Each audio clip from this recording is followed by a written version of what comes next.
యవనస్తురాలా నీ సహవాసం ఎవరితో? నీ ఫ్రెండ్షిప్ ఎవరితో? అవునా? గర్ల్ ఫ్రెండా, బాయ్ ఫ్రెండా, లేకపోతే ఇంకా ఎవరైనా అపరిచితమైన వ్యక్తులా? ఈ మధ్య సోషల్ నెట్వర్క్, సోషల్ మీడియాలో Facebook, WhatsApp, Instagram, Twitter, both or of accounts.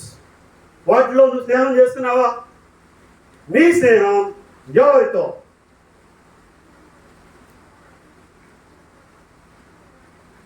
చాటు చాటు స్నేహాలు, చాటు చాటు ముచ్చట్లు, చాటు చాటు చాటింగ్లు, చాటు చాటు సినిమాలు, చాటు చాటు మాటలు చేస్తున్నారు చాలా మంది నాడు వస్తారు. దేవుడు చూస్తున్నాడు, జాగ్రత్త. దేవుడు చూస్తున్నాడు, జాగ్రత్త. ఈ జీవితం దేవుడు ఇచ్చింది. ఈ జీవితం దేవుడి కొరకు పవిత్రంగా బ్రతకవలసింది. ఈ శరీరం దేవుడి కొరకు పవిత్రంగా ఉండాలి. ఇది ఏది రాకుండా ఇష్టానుసారంగా తిరుగుతూ వారి జీవితాలు చాలా మంది నాశనం చేసుకుంటున్నారు.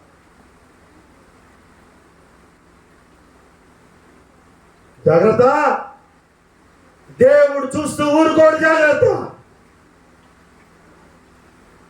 దేవుడు స్పష్టంగా మాట్లాడుతున్నాడు. నీ కన్ను జాగ్రత్తగా ఉండాలి.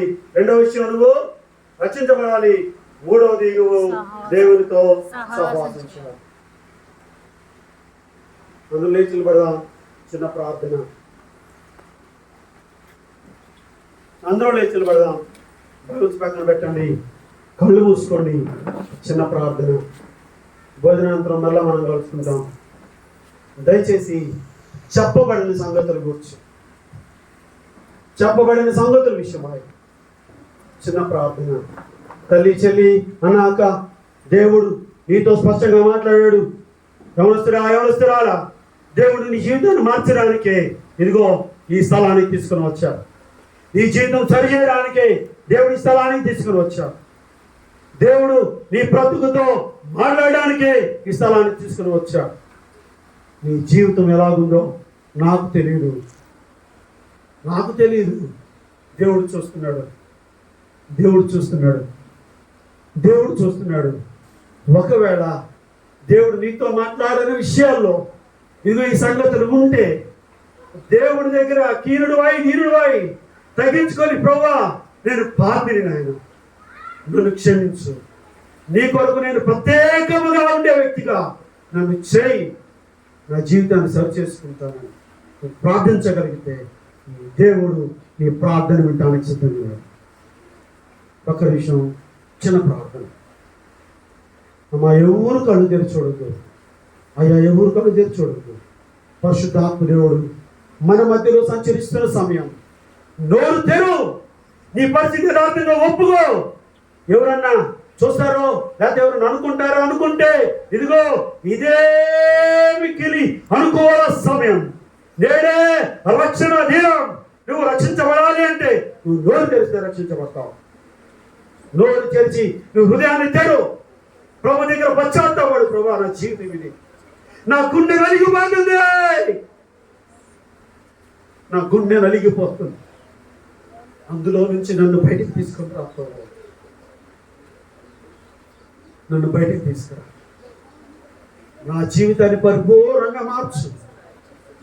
నేను ప్రత్యేకంగా ఉండడానికి ఇష్టపడుతున్నాను నాయన. నీ బిడ్డగా నా మరణ పర్యంత వరకు నీ కొరకు నమ్మకంగా బ్రతకడానికి ఇష్టపడుతున్నాను నాయన. నన్ను సరిచేయి.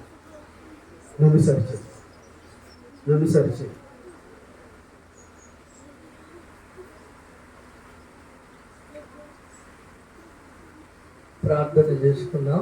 ఎవరికి వారు ఒక్క నిమిషం ప్రార్థన చేస్తుండగా మన మధ్యలో రవి గారు ఉన్నారు. వాక్యం కొరకు ముందుకు వచ్చి ప్రార్థన చేస్తారు. తర్వాత మరి మనం భోజనం చేసిన తర్వాత కొంత ప్రోగ్రాం ఉన్నది. తర్వాత టీ బిస్కెట్స్ ఉంటుంది. తర్వాత ప్రార్థన ఆశీర్వాదం ఉంటుంది. అన్నం తిన్నాక కొంత సమయం టైం ఉండాలి. స్తోత్రం స్తోత్రం.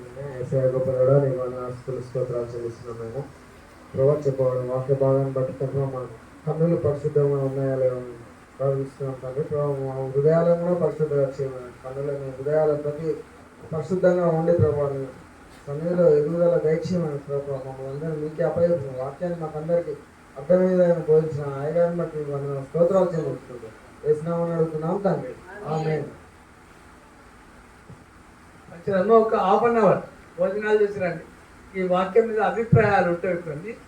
మనం ఇంకా చాలా హ్యాపీగా మనం దేవుడు మనల్ని దర్శిస్తాడు. కొంత చల్లని వాతావరణం ఇచ్చింది. మంచిది, చేతులు కడుక్కోండి, మంచిగా అన్నం తినండి. మంచిది. మీకు ఏమైనా అనుమానాలు అపోహలు ఉంటే మీకు బయట వెనక వైపు ఒక బాక్స్ పెడతాం. చీట్లలో రాసి మీ పేరు రాయదు, దానికి మ్యాక్సిమం చివరిలో సమాధానం చెప్పడానికి ప్రయత్నం చేస్తాం. మీకు ఏదైనా అనుమానం, ఏవైనా సంగతులు మీకు తెలిసి ఉంటే, మీకు తెలుసుకోవాలని కోరిక ఉంటే దయచేసి మీ నోట్బుక్లో ఒక పేపర్ చించి దాంట్లో రాసి మీ పేరు రాయొద్దు, మీ ఫోన్ నెంబర్ రాయొద్దు, దాంట్లో వరకు మీ బాక్స్లో వేయండి. సాయంత్రం వెళ్ళేలోపు ఆ ప్రశ్నలకు సమాధానం చెప్పడానికి ప్రయత్నం చేస్తాం. Thank you all.